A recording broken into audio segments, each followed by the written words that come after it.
Hello everyone, this is प्रांजल और आप देख रहे हैं पाठशाला ऋषिकेश। तो जैसे कि हमने कहा था कि उत्तराखंड पुलिस की जो मैथ्स का मॉक टेस्ट हमने पाठशाला ऋषिकेश के ऐप में डाला हुआ है, तो इसका जो मैथ्स का सेशन है उसे समझेंगे कि मैथ्स का सॉल्यूशंस कैसे करना है, क्या ऐसी चीजें होनी चाहिए जो आपको समझनी चाहिए।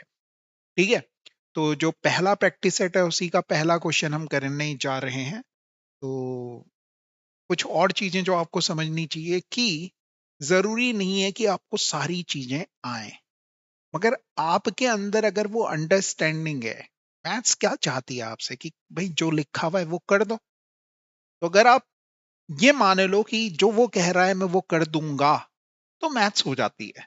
ठीक है ना, और कुछ भी नहीं है मैथ्स। तो बस आपको ये वाला कॉन्फिडेंस चाहिए। और ये कॉन्फिडेंस कैसा आएगा? क्वेश्चंस मैं आपके सामने करूंगा, कोई जरूरी नहीं है कि मैं कॉन्सेप्ट बताऊं। कॉन्सेप्ट की कई बार जरूरत नहीं होती है, कुछ क्वेश्चंस में कॉन्सेप्ट की जरूरत होती है, कुछ क्वेश्चंस में मैं आपसे कहूंगा कि रट्टा मार लो। तो वो चीजें आपने ध्यान में रखनी है।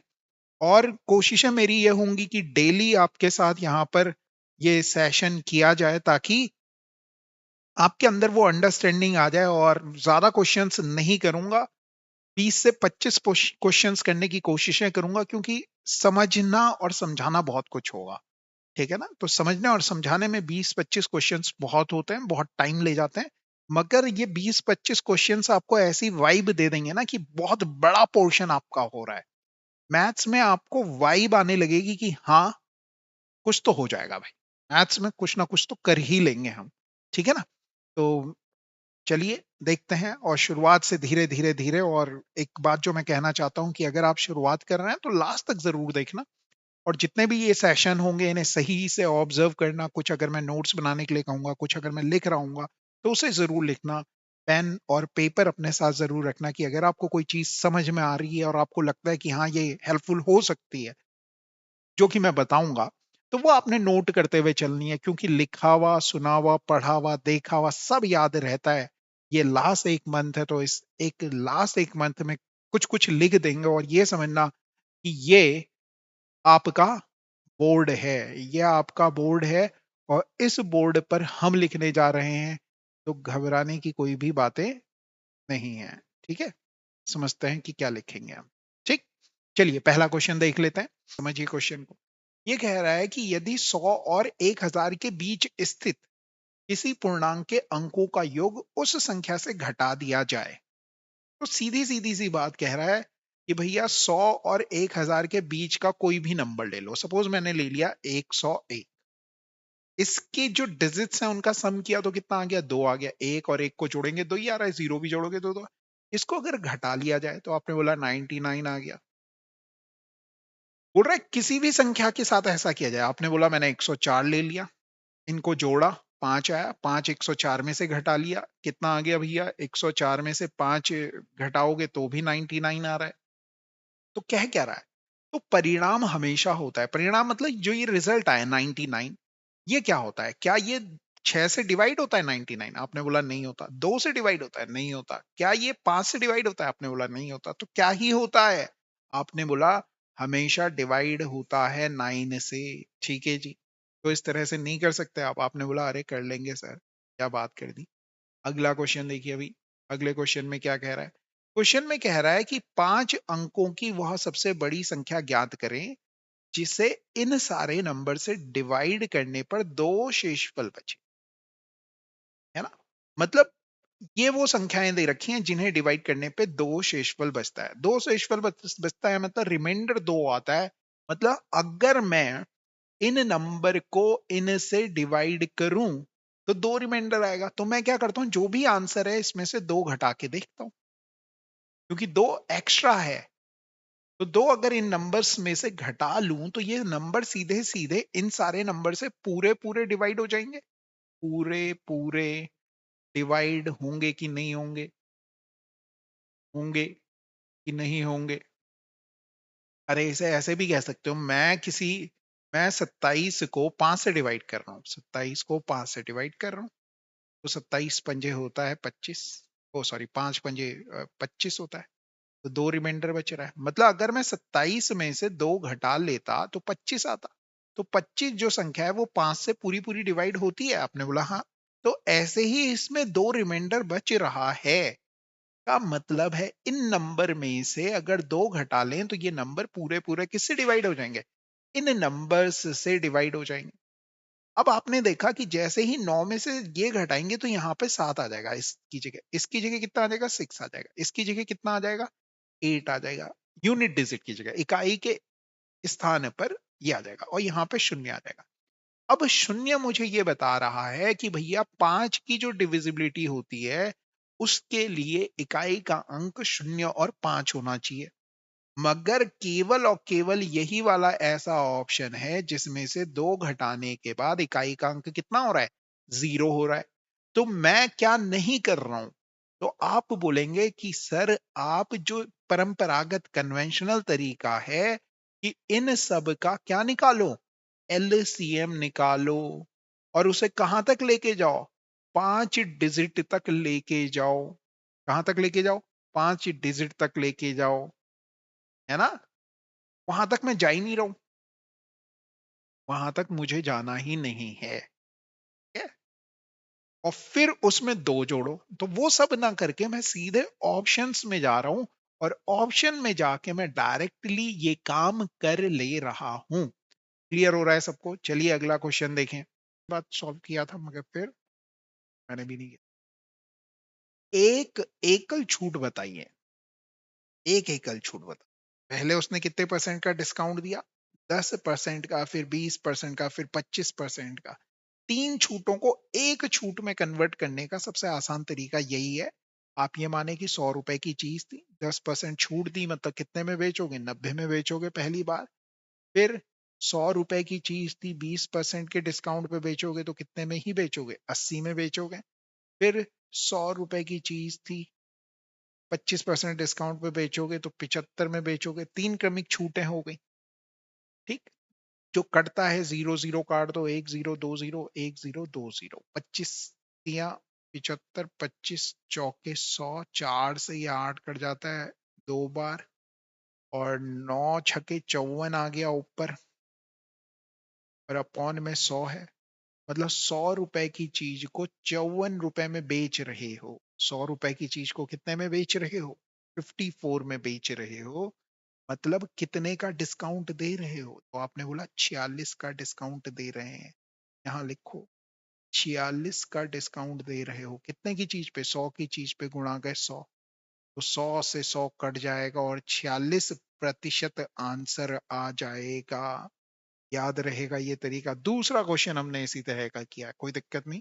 प्रैक्टिस का मतलब ही ये होता है कि वो रटा देना आपको वो कॉन्सेप्ट, अगर पेपर में आया और आएगा ये डिस्काउंट वाला क्वेश्चन कि 2 बार डिस्काउंट दिया गया, 2 बार डिक्रीज किया गया। अब इस सवाल में देखो भैया क्या कह रहा है। ये कह रहा है कि एक वस्तु का अंकित मूल्य इतना है, 920 रुपए की थी। एक ग्राहक लगातार 2 छूट लेता है, 2 छूट कह रहा है, प्राप्त करने के बाद इसे इतने रुपए का भुगतान करता है। मतलब जैसे आपका होता है ना, आप कोई जीन्स देखते हो 1500 रुपए की है और आप उसे पहले डिस्काउंट मिलता है आपको 1200 का, फिर एक और बार डिस्काउंट मिलता है तो 1000 रुपए की पड़ जाती है सपोज। तो 2 बार डिस्काउंट मिला, एक बार तो 300 रुपए का और एक बार 200 रुपए का, और आपको इस तरह से वो चीज पड़ गई।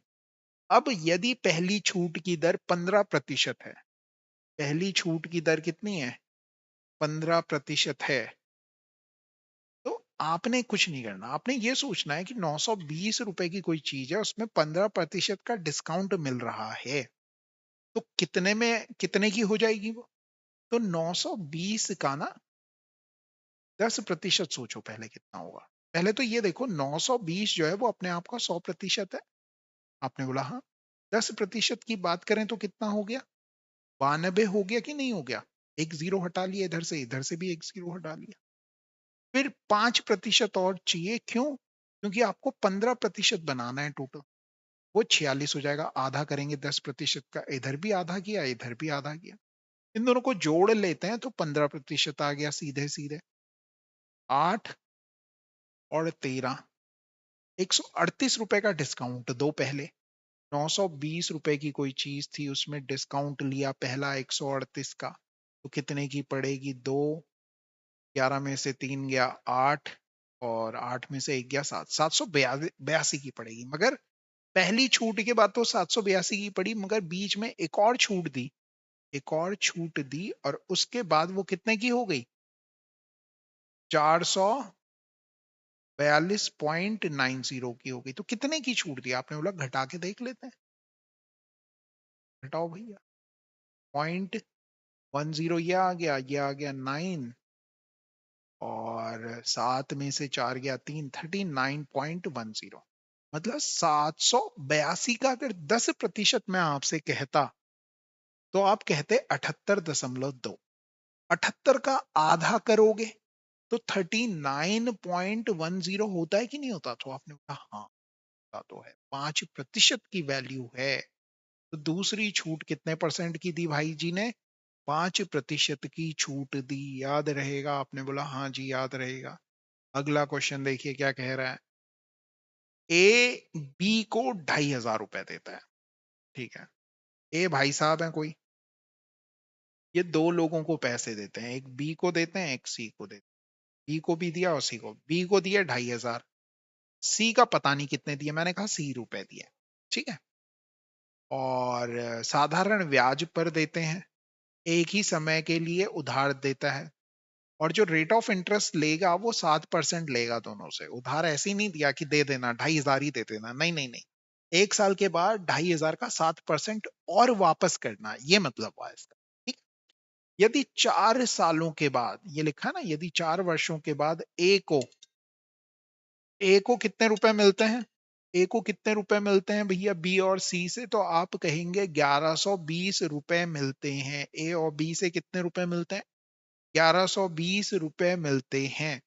ए और बी से, बी और सी से 1120 रुपए मिलते हैं 4 साल के बाद। 4 साल के बाद इतने रुपए मिलते हैं, तो 1 साल में कितने मिलेंगे? 4 से डिवाइड करोगे, 4 दूनी 8, 4 अठे 32, 280 रुपए मिलेंगे दोनों से 1 साल में, ठीक है।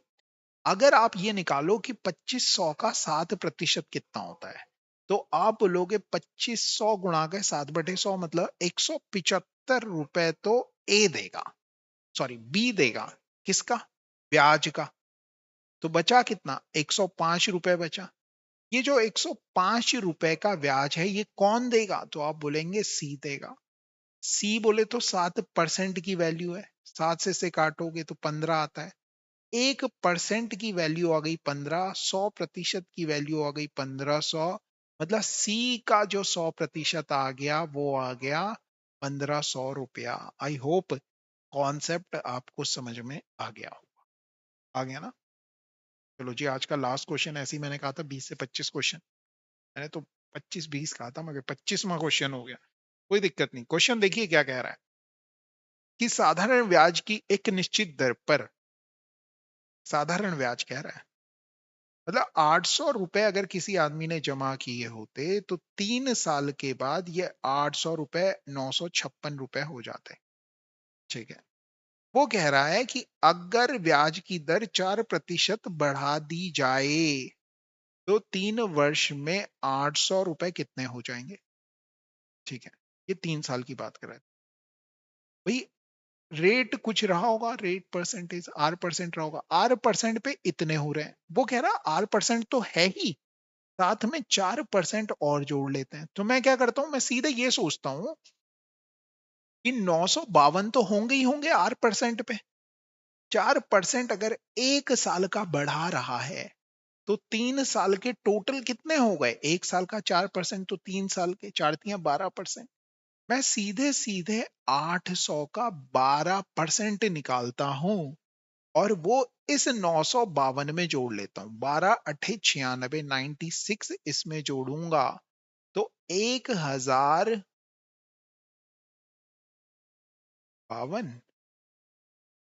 8×96,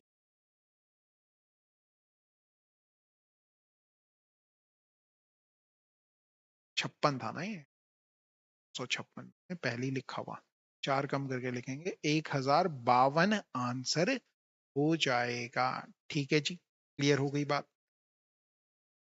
चलो फिर ठीक है, thank you very much. I hope, मेरे ख्याल से टाइम बहुत ज्यादा हो गया होगा। तो टाइम कितना भी लगे कोई दिक्कत नहीं है। अभी फिलहाल ये 1 डेढ़ महीने अगर डेली आप इस तरह से करते हुए चलोगे, चीजों को समझते हुए चलोगे, तो कॉन्सेप्ट तो समझ में आ ही रहा है। एग्जाम में क्या करना है वो भी समझ में आ जाएगा। और मैथ्स को लेके जो डर है, भय है, जो कंपन है, वो नहीं रहेगी। नहीं भी आता है तो आपको दूसरी अप्रोच पता होगी कि अरे सोचो ही मत ना कि साधारण ब्याज है, चक्रवृद्धि ब्याज है, सीधा साधारण आम आदमी की भाषा में सवाल करोगे तो सवाल हो ही जाएगा, भले ही वो कुछ भी कहे। एक दो क्वेश्चन फिर ऐसे में फंसेंगे, मगर एक दो फंसने से तो अच्छा है ना, एक दो फंस ले, मगर मैक्सिमम क्वेश्चंस आप कर पाओगे, है ना। अगर आपकी अभी एक क्वेश्चन कर रहे हो तो उसका 10 क्वेश्चन कर पाओगे, 10 कर रहे हो तो 20-25 कर पाओगे। तो ज्यादा क्वेश्चंस कर पाओगे अगर आप अपनी अप्रोच कुछ इस तरह की कर लेते हैं। तो चलिए फिर ठीक है, थैंक यू वेरी मच। कल फिर मुलाकात होगी आगे के क्वेश्चंस को लेके। और पढ़ते रहो, करते रहो, और कैसा आपको ये सेशन लगा ये चैट में हमें जरूर बताएं। ठीक है, चलो फिर ठीक है, thank you very much, have a nice day.